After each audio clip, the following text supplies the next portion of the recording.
YouTube, welcome back to WTF Rc Cars. So we got a new addition to the channel arrived today. As you'll know, if you've watched any of the previous videos, we tend to set up a pop-up grass track with a bit of a ramp and a few cones, and we've got a few additions coming to that as well. My brother's been kind enough to knock together some proper ramps, so we don't have the ramp falling apart anymore. So we decided to get a lap monitor. This has just arrived today.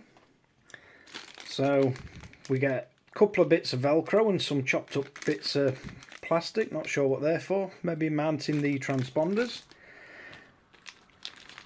We've got a few servo plug extensions because the lap monitor plugs into the receiver.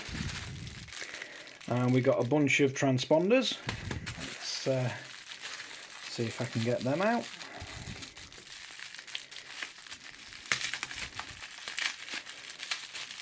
Easier said than done with one hand.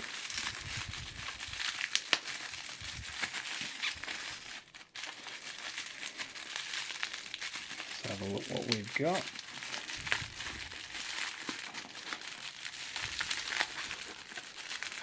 And they definitely don't mean these escaping.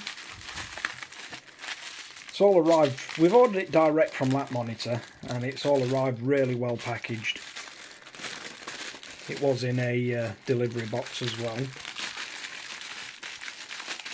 So to what I understand, each one of these transponders should be individually ID'd. I think it's the last two digits of the transponder serial number.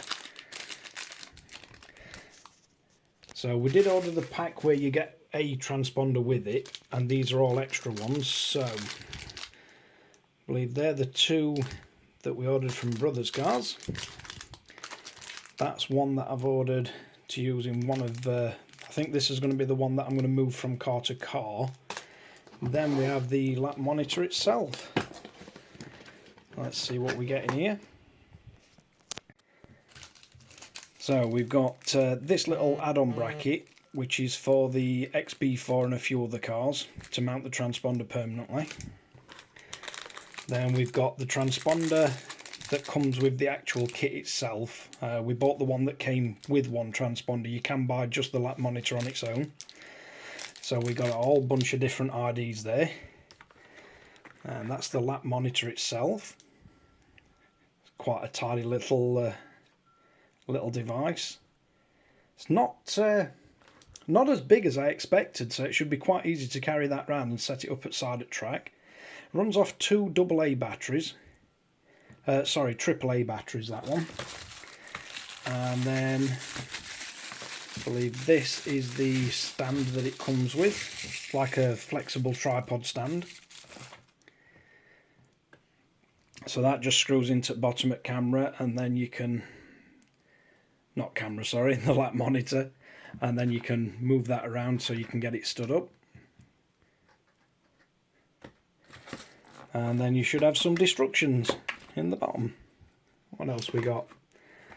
Oh, that's quite nice. Actually comes with a set of batteries. I've seen a few reviews that never mentioned that, or they said the batteries are bought separately, but looks like they're throwing them in with it. And another servo extension socket. That should go with that one.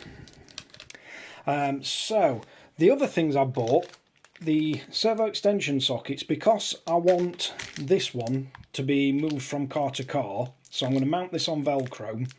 And I bought the one with the it's got the LED on a lead, rather than how these are set up where the LED's mounted directly on it, on the actual transponder. The idea is this one on the XB4 and a lot of the other 1/10 buggies with the clear windows mounts inside, so the LEDs shining out the window. On quite a few of my Traxxas cars and that's not going to be possible, so I got this one with the separate LED on a lead, so I can just pop a little hole in the body of the car or on a wing and just run the LED wire up to it that'll trigger the lap counter. And as I say, I bought a few extra ones of these because unlike the 1/10 buggy, like the X-Ray, where your receiver's out in the open, a lot of the other vehicles, the receiver is in a receiver box. So I bought a number of these little extensions so I can plug them in, bring them outside the box, and then when I want to transfer the transponder from vehicle to vehicle, just a case of unplugging it and just leave the lead just stuck out at the side at box. What else do we get? So, tiny little pin, I'm guessing that's a reset pin. So I suppose somewhere on here there's a little hole to reset it. Can't imagine it being for anything else, not sure if that's the hole for it. But we'll have to check on the instructions. And then even more Velcro. So hopefully we'll get this set up this weekend and get some video footage of it in action for you. If you like and subscribe. If you've got any comments, leave below. If you don't like the video, give it a thumbs down. And hopefully see you again next time.